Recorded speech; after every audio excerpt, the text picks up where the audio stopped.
नमस्कार. मराठी जेवण आपल्या घरी या यूट्यूब चॅनलमध्ये तुमचं पुन्हा एकदा मनापासून मी स्वागत करते. आपण आपल्या घरी दरवेळी जेव्हा आपण पुरणपोळी करतो तेव्हा पुरणपोळी बनवत असताना प्रत्येक वेळी पुरणपोळी फुटेल याची भीती आपल्याला वाटत असते.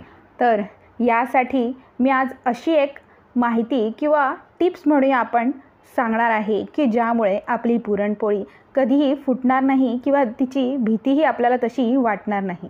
तर आता ती टिप्स काय आहे ते आपण पाहूया. आपल्यातील अनेक लोकांना पुरणपोळी फुटेल असं का वाटत असतं बरं? तर असंच तुम्ही टेन्शन घेऊ नका, कारण आज आपण काही खास टिप्स त्यासाठी घेऊन आलो आहोत.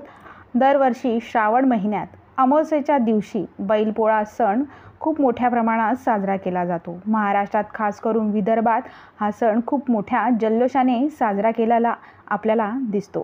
तर या दिवशी बैलांना सजवून त्यांची पूजाही केली जाते.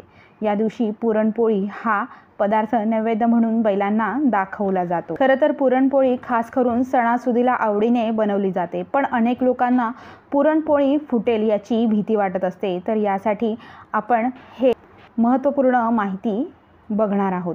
म्हणजे ह्यासाठी साहित्य काय लागणार आहे ते आपण बघूया. चणा डाळ, तांदूळ पीठ, गव्हाचं पीठ, तेल, तूप, वेलची, जायफळाची पूड आणि मीठ. तर स्टार्टिंगला काय करायचं म्हणजे प्रथमतः आपण चणा डाळ 3 तास भिजवून घालूया.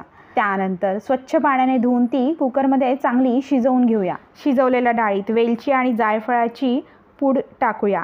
त्यानंतर गरम गरम डाळ पुरण यंत्रात घालून ती चांगली वाटून घेऊया. मग मीठ घालून गव्हाचं पीठ पाण्याने भिजवावे.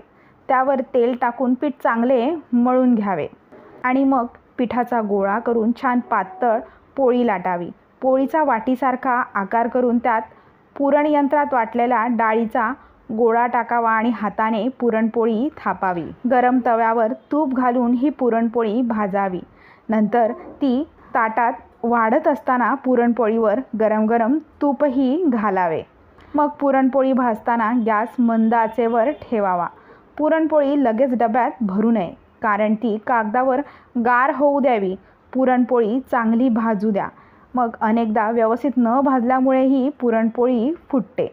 हेच याचे मेन कारण आहे. तर ही जी पुरणपोळीची आत्ता आपण रेसिपी पाहिली म्हणजेच काय, तर त्यामध्ये आपण असं म्हटलेलं आहे की ज्या वेळेला आपण पिठाचा गोळा व्यवस्थित लाटून घेतो आणि तो गोलाकार करून त्यामध्ये जेव्हा आपण वाटून घेतलेली डाळ म्हणजेच पुरण भरतो, तर पुरण भरून झाल्यानंतर ती व्यवस्थित थापून घ्यायची आहे आणि मग तव्यावर शेकत असताना किंवा ती पोळी भाजत असताना व्यवस्थित दोन्ही बाजूनी भाजून घ्यायची आहे.